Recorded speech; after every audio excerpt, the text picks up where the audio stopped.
Olá a todos, meu nome é Mari. O artigo que estarei lendo para todos hoje se chama Não Estou Mais Presa à Transgressão.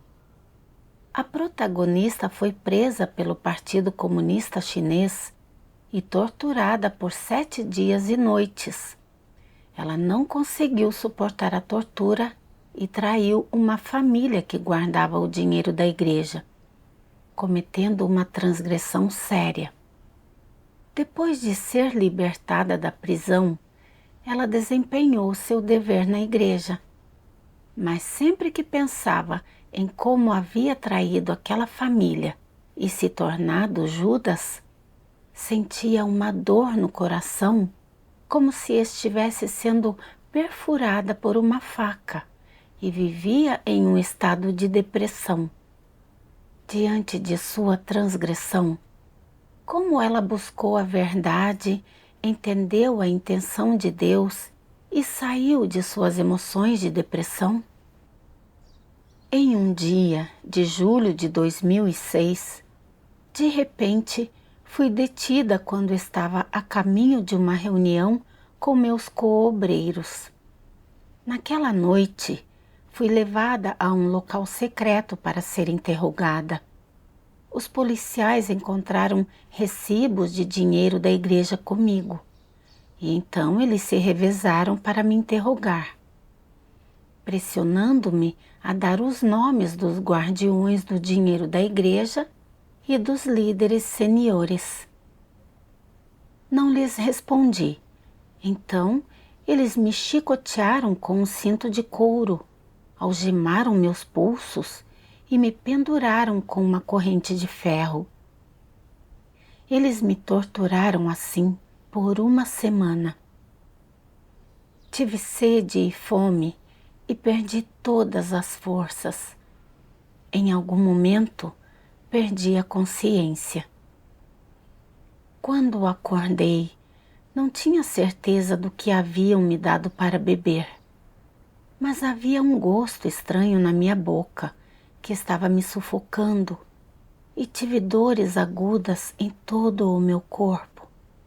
Naquele momento, minha carne havia chegado ao limite do que poderia suportar. E eu não sabia o que eles fariam comigo depois.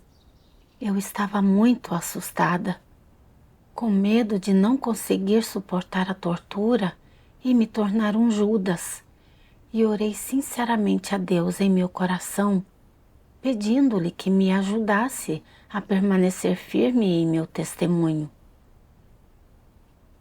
Vendo que eu havia sido atormentada dessa forma e ainda não havia entregado os líderes e o dinheiro da igreja, a polícia mudou de tática e usou o afeto familiar para me persuadir, dizendo: "Você está fora de casa há alguns anos.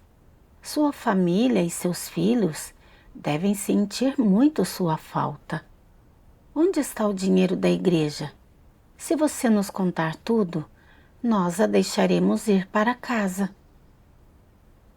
Além disso, mostraram um pouco de dinheiro e disseram que já haviam encontrado os guardiões do dinheiro da igreja.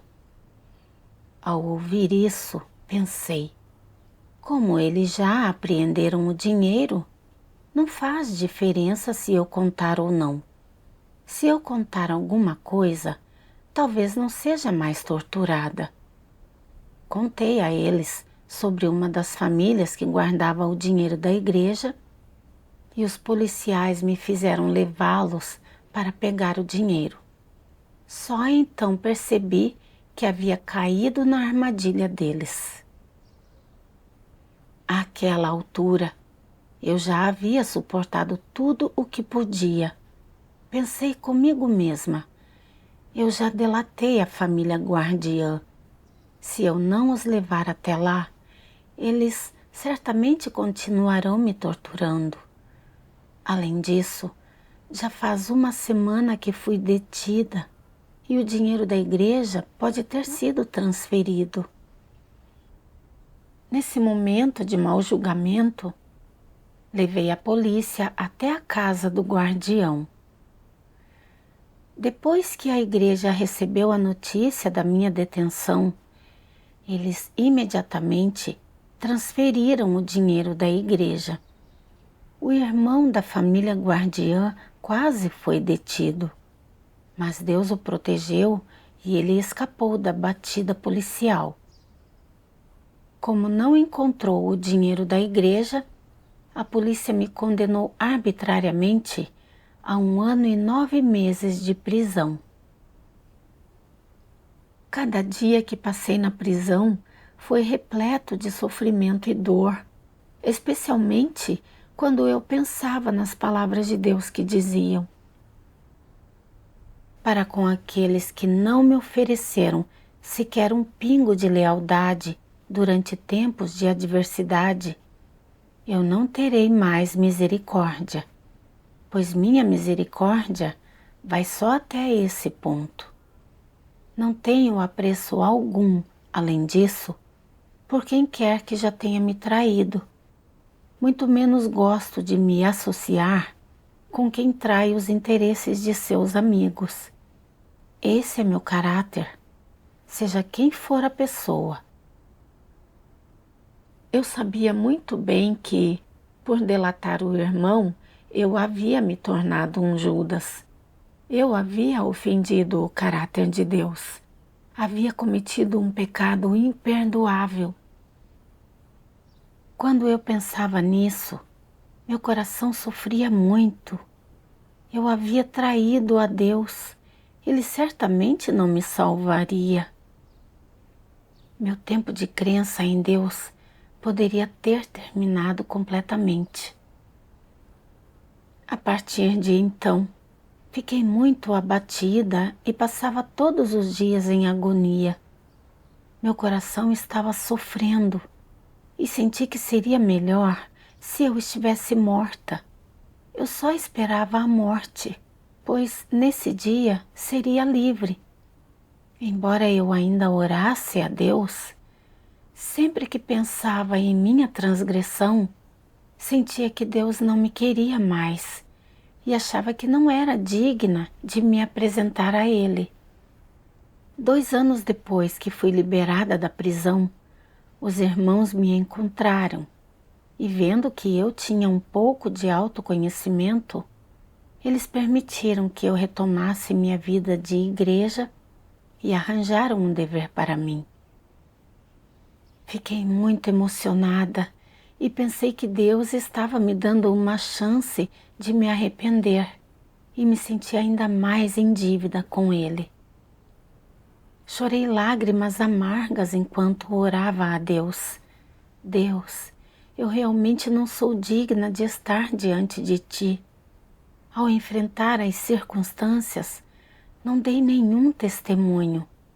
Delatei o irmão, tornei-me um Judas e uma marca de vergonha.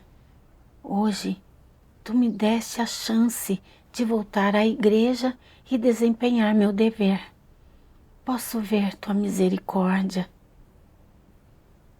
Em meu coração, resolvi secretamente desempenhar meu dever diligentemente, compensar minha transgressão e retribuir o amor de Deus.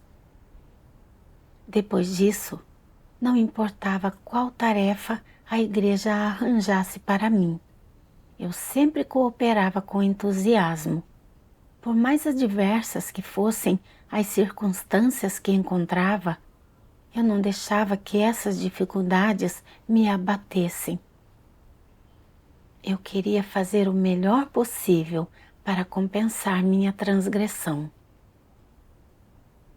Um dia, ouvi dizer que Chan Hua tinha sido detida e se tornado um Judas. Ela delatou muitos líderes, obreiros e famílias guardiãs e depois foi removida da igreja. Ao ouvir essa notícia, pensei imediatamente em minha própria situação. Eu também havia delatado pessoas, o que quase levou a polícia a confiscar o dinheiro da igreja. E, por causa disso, o irmão guardião não pôde voltar para casa. Achei que a natureza de eu ter delatado o irmão foi a mesma que a de Chanhua. Era uma mancha enorme. Deus não perdoaria minha transgressão. Agora, Chanhua havia sido removida da igreja. Talvez um dia eu também fosse removida e eliminada. Ao pensar nisso, fiquei muito desanimada. Depois disso, com qualquer dever que a igreja me designasse, embora eu o desempenhasse, não tinha mais o vigor para me despender por Deus que tinha antes. Às vezes, quando precisava pagar um preço e buscar as verdades princípios, eu não as buscava. Eu me contentava simplesmente em terminar o trabalho da maneira prescrita e desempenhar alguma labuta. Além disso, eu não considerava se meu trabalho estava obtendo resultados. Confiava apenas em um nível mínimo de consciência para sustentar meu dever. Lembro-me de que, naquela época, uma irmã tinha medo de ser detida e não ousava desempenhar seu dever. Eu sabia que deveria ajudá-la e apoiá-la.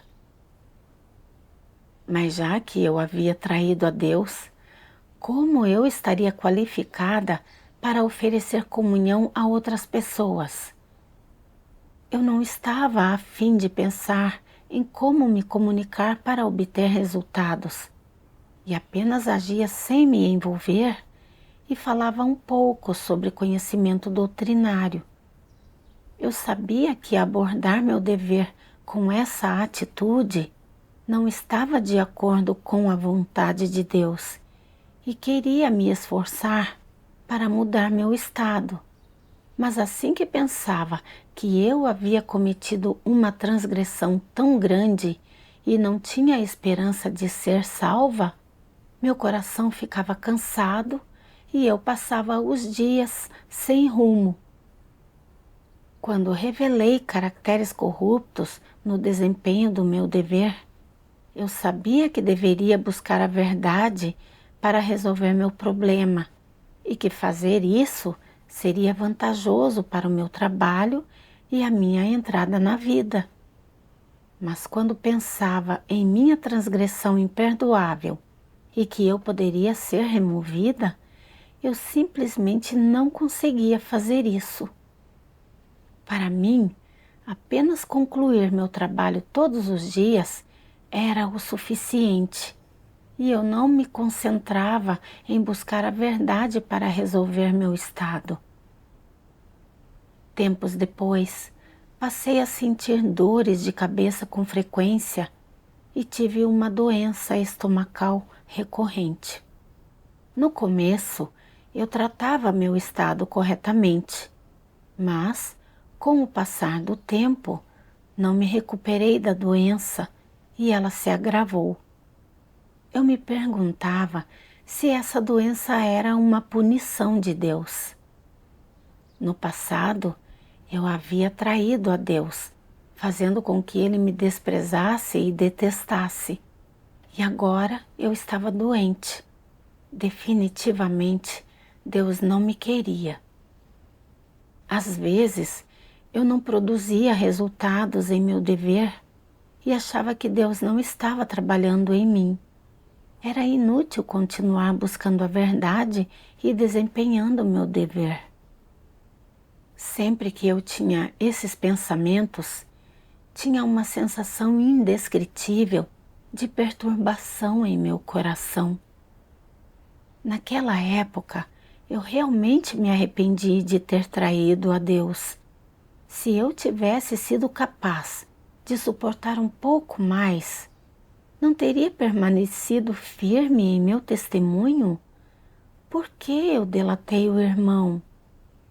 Eu me odiava por me preocupar demais com a minha carne e por não ter um coração que realmente desejasse Deus. Se eu tivesse permanecido firme em meu testemunho naquela época, não teria evitado esse tormento espiritual? Quanto mais eu pensava nisso, mais chateada ficava e estava sempre num estado de negatividade. Certa vez, conversei sobre meu estado com uma irmã e ela leu para mim uma passagem das palavras de Deus. Há também outra causa para as pessoas afundarem na emoção da depressão, que é que algumas coisas específicas acontecem com as pessoas antes de elas atingirem a maioridade ou depois de se tornarem adultas. Ou seja, elas cometem algumas transgressões ou fazem algumas coisas idiotas, coisas tolas e coisas ignorantes. Elas afundam em depressão por causa dessas transgressões, por causa dessas coisas idiotas e ignorantes que fizeram. Esse tipo de depressão é uma condenação de si mesmo e também uma espécie de determinação do tipo de pessoa que elas são.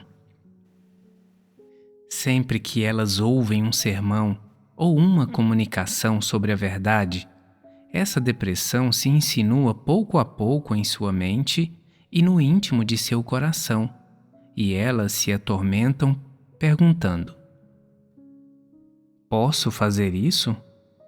Sou capaz de buscar a verdade? Sou capaz de alcançar a salvação? Que tipo de pessoa eu sou? Eu fiz isso antes. Eu era esse tipo de pessoa. Estou fora do alcance da salvação? Deus ainda me salvará? Às vezes, algumas pessoas conseguem largar sua emoção de depressão e deixá-la para trás.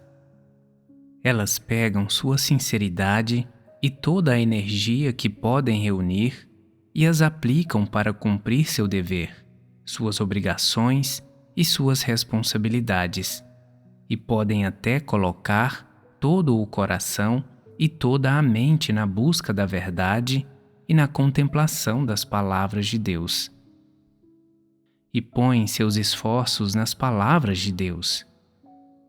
No momento em que acontece alguma situação ou circunstância especial, porém, a emoção da depressão toma conta delas mais uma vez e as faz se sentir novamente incriminadas no fundo do coração.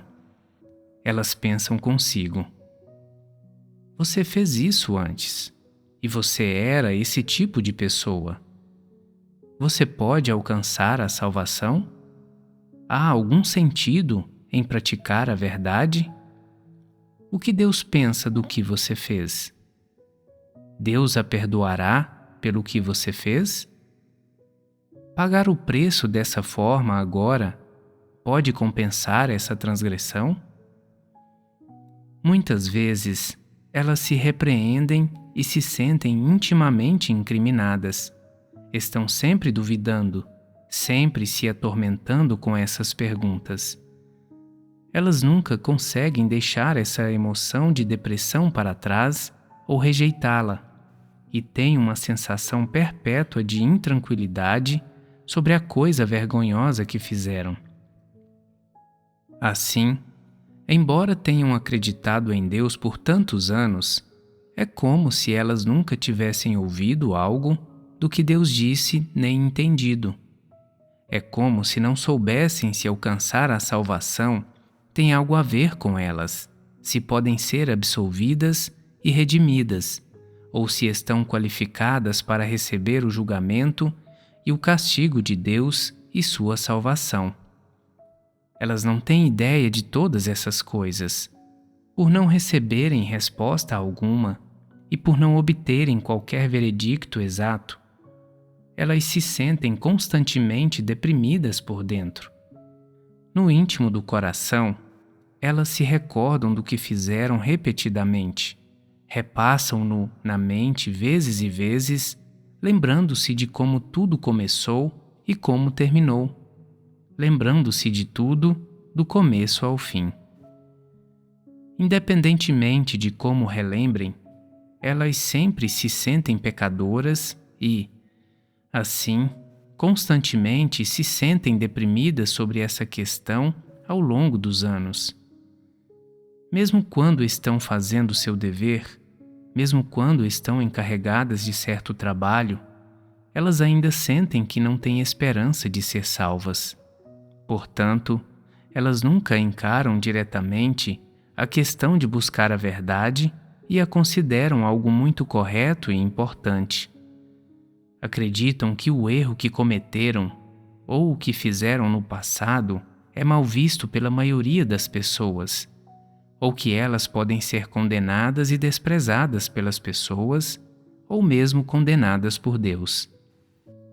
Não importa em que estágio está a obra de Deus ou quantas declarações ele fez, elas nunca encaram a questão de buscar a verdade da maneira correta. Por quê? Elas não têm coragem de deixar a depressão para trás.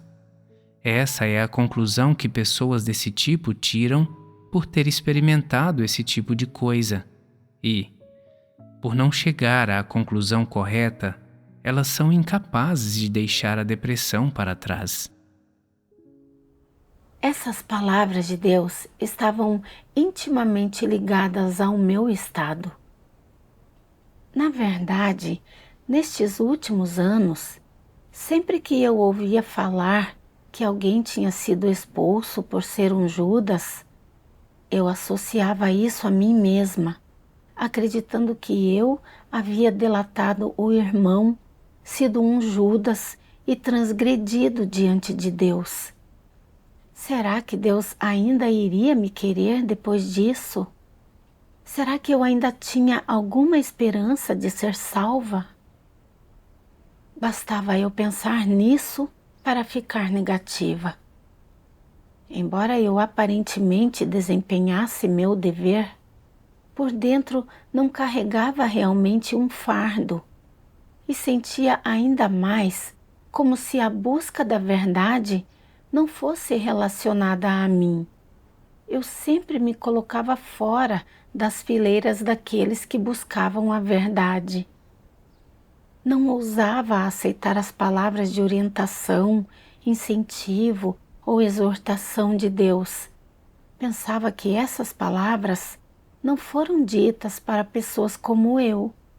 Cheguei a me sentir indigna ao fazer um juramento diante de Deus.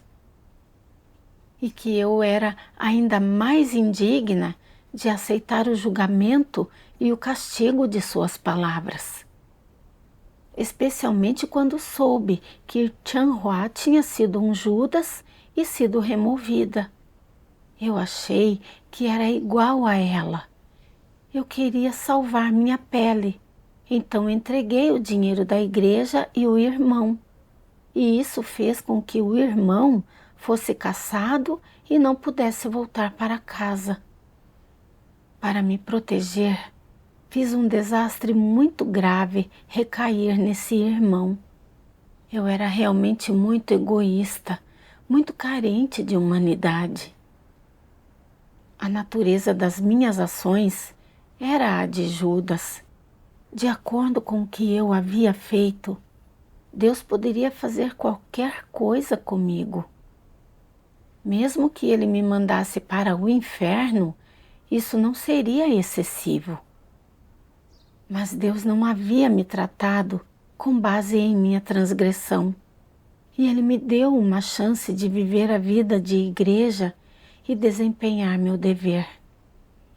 O fato de eu poder estar viva e desempenhar meu dever era a graça, a elevação de Deus. Eu deveria ter buscado a verdade e resolvido minha corrupção, me arrependido e desempenhado bem o meu dever. No entanto, eu ainda estava presa à minha transgressão, o que me deixava preocupada com minhas perspectivas e meu destino. Vivia em um estado de desânimo e negatividade. Tornei-me cada vez mais passiva no desempenho do dever o que não só causou perdas em meu trabalho, mas também interferiu em minha entrada na vida. Perdi muitas oportunidades de ganhar a verdade. Depois de ler essa passagem das palavras de Deus, senti que Ele estava falando comigo face a face. Ele não queria que as pessoas desanimassem depois de cometer uma transgressão. Ele queria que as pessoas pudessem refletir sobre si mesmas e continuar se esforçando em sua busca. Não importa o tempo, não se deve desistir de buscar a verdade. Ao ver como o amor de Deus era real, resolvi buscar a verdade e me livrar dos grilhões do meu estado negativo. Mais tarde, li algumas das palavras de Deus.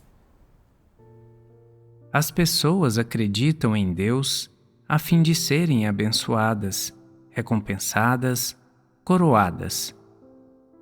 Isso não existe no coração de todos? É fato que existe. Embora as pessoas não falem frequentemente sobre isso e até encubram o seu motivo e o desejo de obter bênçãos, esse desejo e esse motivo, no fundo do coração das pessoas, sempre foi inabalável. Não importa quanta teoria espiritual as pessoas entendam, que experiência ou conhecimento tenham, que dever possam desempenhar, quanto sofrimento suportem ou que preço paguem. Elas nunca abandonam a motivação de obter bênçãos escondida no fundo do coração e sempre trabalham em silêncio a seu serviço. Não é essa a coisa mais profundamente enterrada dentro do coração das pessoas? Sem essa motivação de receber bênçãos, como vocês se sentiriam? Com que atitude desempenhariam seu dever e seguiriam a Deus? O que seria das pessoas se essa motivação de receber bênçãos que está escondida em seu coração fosse eliminada? É possível que muitas pessoas se tornariam negativas, enquanto algumas ficariam desmotivadas em seus deveres. Elas perderiam o interesse em sua crença em Deus, como se sua alma tivesse desaparecido. Seria como se seu coração tivesse sido arrancado. É por isso que digo que a motivação de obter bênçãos é algo oculto no fundo do coração das pessoas. Vi que Deus expõe como todos os crentes em Deus têm seus próprios motivos subjacentes. Tudo é para ganhar bênçãos. E quando envolve as perspectivas e o destino de uma pessoa e ela não consegue ganhar bênçãos, ela acha que crer em Deus não faz sentido. Vive em um estado de desânimo e não se esforça de verdade. Essa é a busca equivocada do homem em sua crença em Deus. Refleti sobre mim mesma com base nas palavras de Deus. Naquela época, quando eu tinha acabado de aceitar esse estágio da obra de Deus, eu me despendia e me esforçava de todas as formas para ganhar bênçãos. Depois de ser detida, delatei o irmão e sucumbi à transgressão, porque tinha medo de passar por dificuldades e ser atormentada até a morte. Eu achei que nunca mais teria outra chance de ser salva e vivia em um estado de desânimo e me dava o veredito. Depois que saí da cadeia, minha disposição de aceitar e me submeter em qualquer dever que eu desempenhasse era apenas para expiar meus pecados e ganhar bênçãos, e não era o verdadeiro arrependimento. Certa vez, achei que não poderia ser salva e que não receberia bênçãos, fiquei tão negativa que não tinha disposição para desempenhar meu dever. Vi que estava desempenhando meu dever para ganhar bênçãos, que estava fazendo uma transação com Deus. Eu era exatamente como Paulo. Naquela época, Paulo fez tudo o que pôde para resistir ao Senhor Jesus, capturando e perseguindo os discípulos do Senhor. E, no final, ele foi atingido por uma luz brilhante. Na época, ele apenas admitiu seus pecados e, mais tarde, quando ele pregou o Evangelho para o Senhor, foi também por expiação. Nenhuma dessas coisas era arrependimento e mudança verdadeiros. Ele não conhecia sua própria essência de resistir a Deus. E quando seu trabalho produzia alguns resultados, ele achava que tinha capital, tanto que fez abertamente uma transação com Deus, dizendo: "A coroa da justiça me está guardada." Ele ofendeu o caráter de Deus e foi amaldiçoado e punido por ele. Ponderando sobre as palavras de Deus, eu me odiei mais ainda. Eu tinha feito um mal tão grande e ainda estava fazendo uma transação com Deus. Eu não tinha razão nenhuma. Mesmo que eu não tivesse um bom desfecho e uma boa destinação no futuro, isso seria a justiça de Deus. Isso seria causado por minha própria maldade e traição a Deus. As bolhas em meus pés são por causa da senda que caminhei. Devo colher o que semeei. Não importa qual seja o meu desfecho, devo assumir minha posição como um ser criado e desempenhar bem o meu dever. Essas são a razão e a prática que devo possuir. Eu me apresentei a Deus e orei a Ele. Deus, eu criei em Ti para receber bênçãos e recompensas e, ao renunciar e me despender, estava fazendo uma transação contigo. Não tenho nem um pouco de razão. Se alguém tivesse um cachorro, esse cachorro saberia retribuir ao dono e manter a casa segura. Mas tu me regaste e me supriste com tantas verdades e demonstraste misericórdia e tolerância para comigo.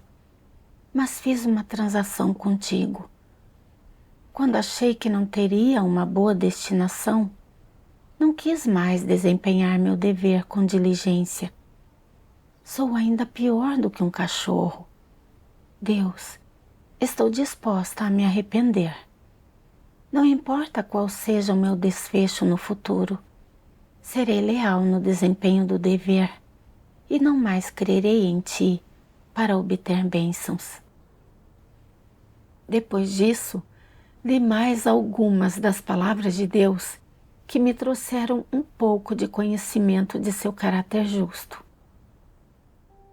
Deus Todo-Poderoso diz: a maioria das pessoas transgrediu e se denegriu de certas maneiras.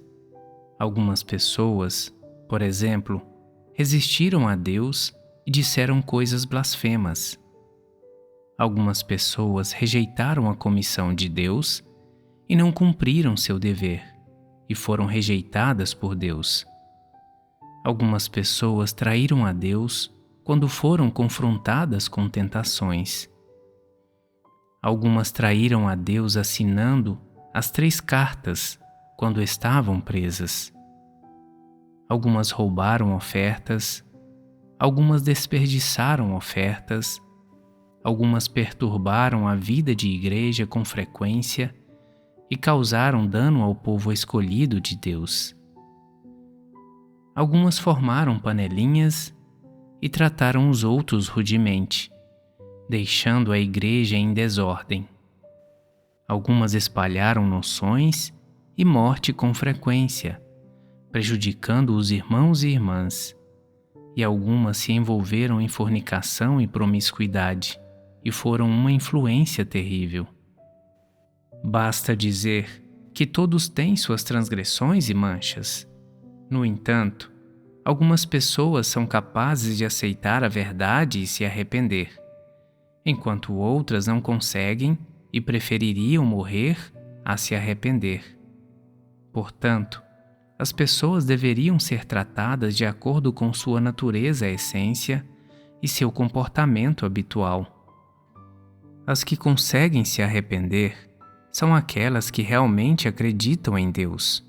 Porém, quanto aos que realmente não se arrependem, os que deveriam ser removidos e expulsos serão removidos e expulsos. Deus trata cada pessoa com base nas situações reais, das circunstâncias e do pano de fundo dessa pessoa no momento, bem como com base nas ações e no comportamento dessa pessoa e sua natureza e essência. Deus jamais cometerá injustiça com ninguém. Esse é um lado da justiça de Deus. A forma com que Deus trata uma pessoa não é tão simples como as pessoas imaginam. Quando sua atitude em relação a uma pessoa é de ódio ou repulsa, ou quando se trata do que essa pessoa diz em certo contexto, ele tem um bom entendimento do estado dela. Isso é porque Deus escrutiniza o coração e a essência do homem. As pessoas sempre pensam: Deus só tem a divindade dele. Ele é justo e não tolera a ofensa da parte do homem. Ele não considera as dificuldades do homem, nem se coloca no lugar das pessoas. Se uma pessoa resistir a Deus, ele a punirá. Não é assim que as coisas são. Se é assim que alguém entende sua justiça, sua obra e seu tratamento das pessoas, ele está gravemente equivocado. A determinação que Deus faz do desfecho de cada pessoa não se baseia nas noções e imaginações do homem, mas no caráter justo de Deus. Ele retribuirá a cada pessoa de acordo com o que ela fez. Deus é justo e, mais cedo ou mais tarde, Ele garantirá que todas as pessoas sejam totalmente convencidas. Depois de ler as palavras de Deus, entendi que Deus tem princípios ao tratar o homem.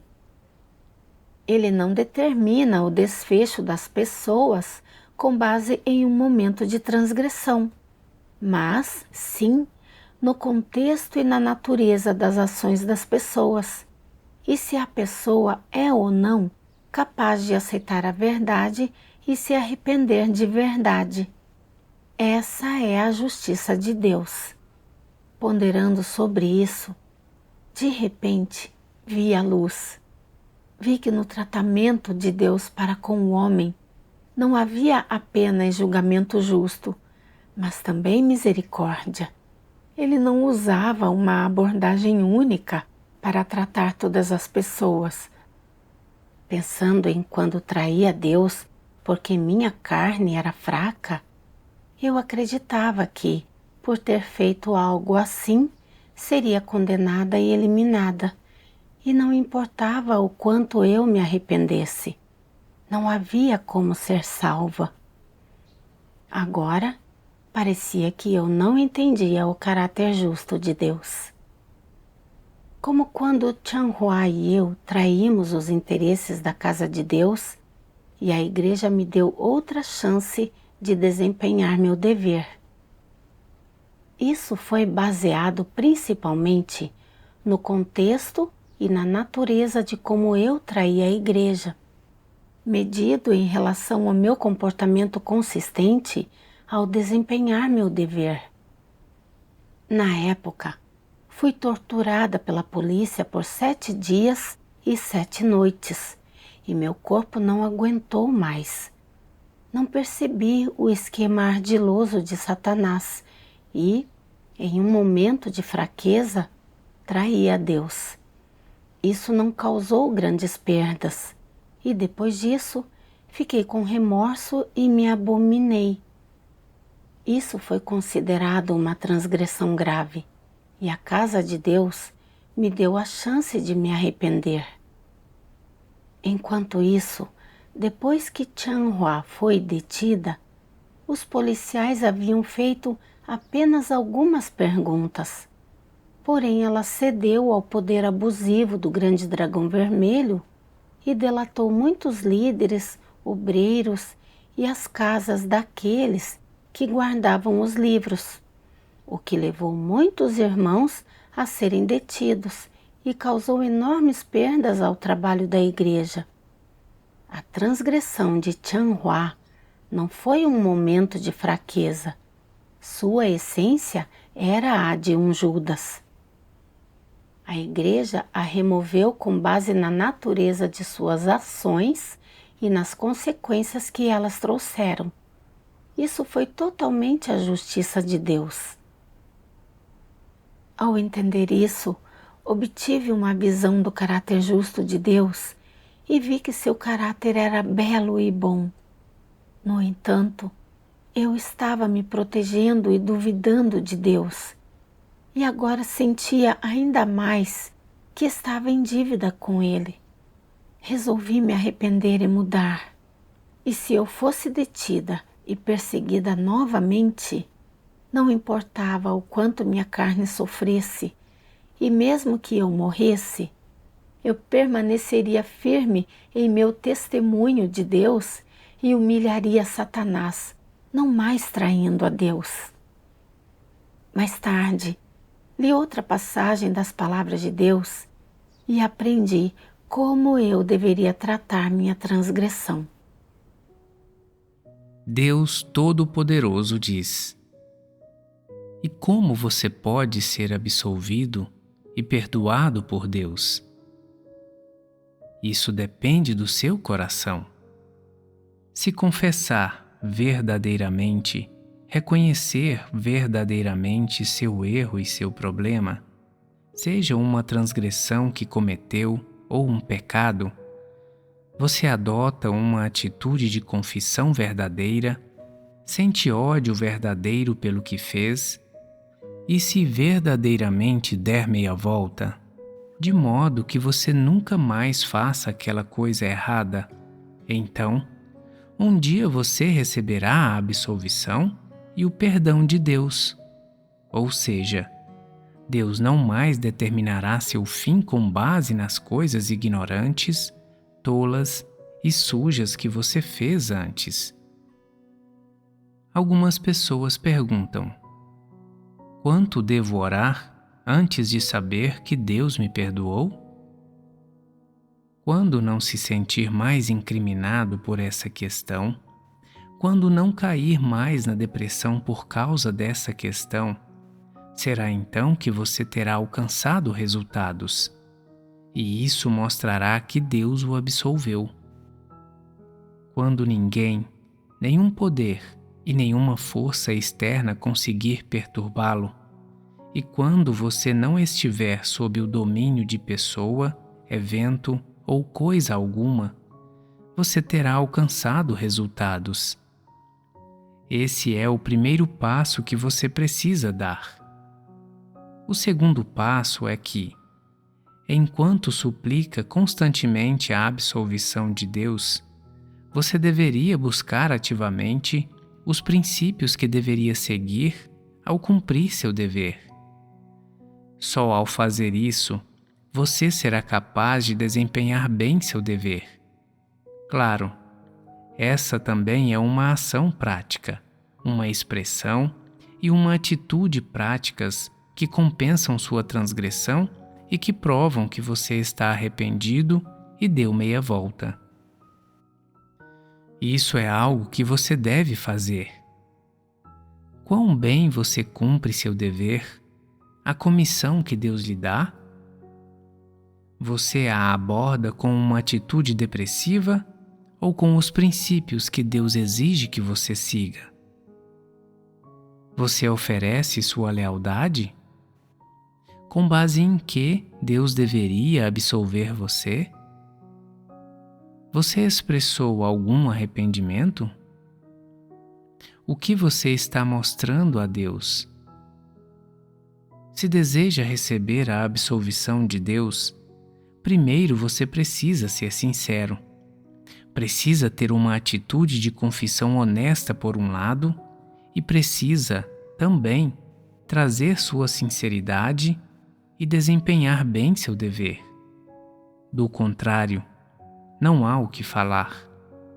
Se puder fazer essas duas coisas, se puder comover Deus com sua sinceridade e boa-fé, e fazer com que Deus o absolva de seus pecados, você será exatamente como as outras pessoas. Deus o considerará da mesma forma que considera as outras pessoas. Ele tratará você da mesma forma que trata as outras pessoas. E ele o julgará e castigará, testará e refinará, exatamente como faz com as outras pessoas. Você não será tratado de modo diferente. Dessa maneira, você não só terá a determinação e o desejo de buscar a verdade, como também Deus o iluminará, guiará e proverá da mesma forma em sua busca pela verdade. Claro, por ter, agora, um desejo sincero e genuíno e uma atitude honesta, Deus não o tratará diferente de qualquer outra pessoa. E, assim como outras pessoas, você terá a chance de alcançar a salvação. Você entende isso, certo? Ponderando sobre as palavras de Deus, entendi que não importa quais transgressões passadas a pessoa cometeu, o que Deus quer é seu verdadeiro arrependimento e mudança. Se alguém cometer um erro, deve se apresentar diante de Deus e admitir sinceramente seus pecados. Depois, deve se manter em seu dever e desempenhá-lo com lealdade, realizando ações práticas para compensar suas transgressões. É exatamente como Davi, que recebeu um profeta enviado por Deus para falar com ele, porque cometeu adultério ao dormir com a mulher de Urias. Davi sabia que havia cometido um pecado, admitiu-o e demonstrou remorso a Deus. Ele chorou lágrimas suficientes para fazer a cama de seu quarto flutuar. E, quando chegou à velhice, nem sequer tocava na donzela que aquecia seus cobertores. Além disso, junto com o profundo arrependimento, ele também realizou ações práticas para se manter em seu dever. Construiu um templo sagrado e levou os israelitas a adorarem a Jeová Deus. A atitude de Davi em relação à sua transgressão não foi de desânimo, mas sim de positividade e de seguir em frente. Ele teve arrependimento e mudança verdadeiros. Houve também Pedro, que negou o Senhor 3 vezes e perdeu seu testemunho. A atitude de Pedro também não foi de desânimo. Em vez disso, ele admitiu sinceramente suas transgressões perante Deus e se arrependeu verdadeiramente. No final, ele foi crucificado de cabeça para baixo por causa do Senhor, como um testemunho de seu amor por Deus. Eu tinha de seguir o exemplo de Davi e Pedro, enfrentar minha transgressão com positividade e largar meu estado de desânimo, buscar arrependimento e mudança verdadeiros diante de Deus. Essas são a prática e a atitude que tenho que ter. Mais tarde, refleti sobre por que traí a Deus quando fui detida naquela época. Foi porque eu estava muito preocupada com a minha carne e valorizava demais a minha vida. Pensei no que o Senhor Jesus disse: pois quem quiser salvar a sua vida, perdê-la-á. Mas quem perder a sua vida por amor de mim, esse a salvará. Na verdade, se eu vivo ou morro, isso é orquestrado e governado por Deus. Mesmo que eu fosse perseguida pela polícia até a ponto de morrer, contanto que eu pudesse permanecer firme em meu testemunho de Deus, minha morte teria valor e significado. Agora, eu havia traído a Deus e, embora minha carne não estivesse suportando o sofrimento, o que eu suportava era o sofrimento do meu coração. Sempre que eu pensava que havia entregado o irmão e o dinheiro da igreja, isso era tão doloroso quanto se meu coração fosse perfurado por uma faca. Isso se tornou minha mancha permanente, minha dor sem fim. Na verdade, o sofrimento da carne é temporário e passará se você simplesmente suportá-lo. Mas um coração sofredor dura para sempre. Preservei minha carne, mas perdi toda a paz e a alegria. Eu estava vivendo como um cadáver ambulante. Pensei nos irmãos presos que permaneceram firmes em seu testemunho. Embora sua carne tenha passado por muito sofrimento e alguns tenham sido espancados até a morte pela polícia, eles morreram pela retidão. Essa morte tem valor e significado e é aprovada e lembrada por Deus. Reconheci que havia outro aspecto que explicava por que traía a igreja, que era o fato de eu não ter percebido o esquema astuto da polícia. Quando os ouvi dizerem que haviam encontrado o dinheiro da igreja, pensei que, como eles já o haviam apreendido, não importava se eu dissesse algo ou não. Se eu falasse, não seria mais torturada. Consequentemente, perdi meu testemunho. Na realidade, independentemente de terem encontrado o dinheiro da igreja, eu deveria ter mantido minha boca fechada. O que Deus queria era minha lealdade e meu testemunho. Depois de descobrir o motivo do meu fracasso, tomei uma decisão.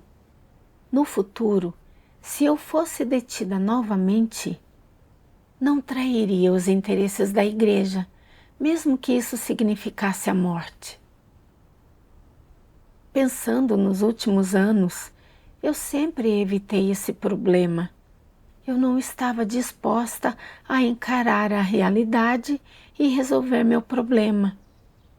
Embora eu me odiasse, nunca havia me conhecido de verdade. Eu ainda não tinha saído do meu desânimo.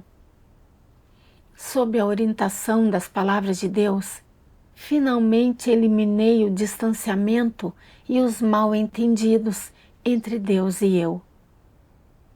Agora, Deus havia me agraciado com a tarefa de regar os recém-convertidos e tenho de realizar meu trabalho de rega de acordo com os princípios, guiar meus irmãos para que entendam a verdade, criar raízes no verdadeiro caminho e preparar boas ações.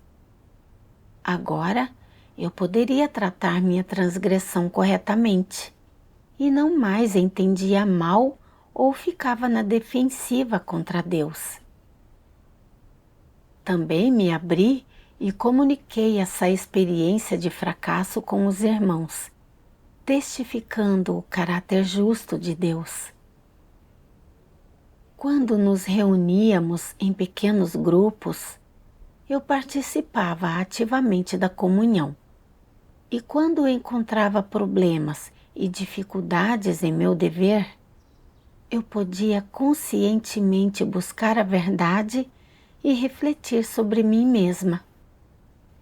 Praticando por um período, eu claramente mudei meu estado e Deus estava me guiando no desempenho do meu dever. Ao ver que Deus não tinha me abandonado por causa da minha transgressão e ainda estava me guiando e orientando, isso me fez perceber que a transgressão não era a coisa mais terrível que podia acontecer. Desde que a pessoa se arrependa sinceramente e consiga praticar a verdade de acordo com os princípios, ela poderá obter a misericórdia e a orientação de Deus. Assim como Deus diz, a misericórdia e a tolerância de Deus não são raras. O verdadeiro arrependimento do homem é. O fato de eu ser capaz de ter esse conhecimento e essas experiências pessoais se deve à orientação de Deus. Glória a Deus! Vamos parar por aqui para o artigo de hoje. Obrigada a todos por assistirem e até a próxima!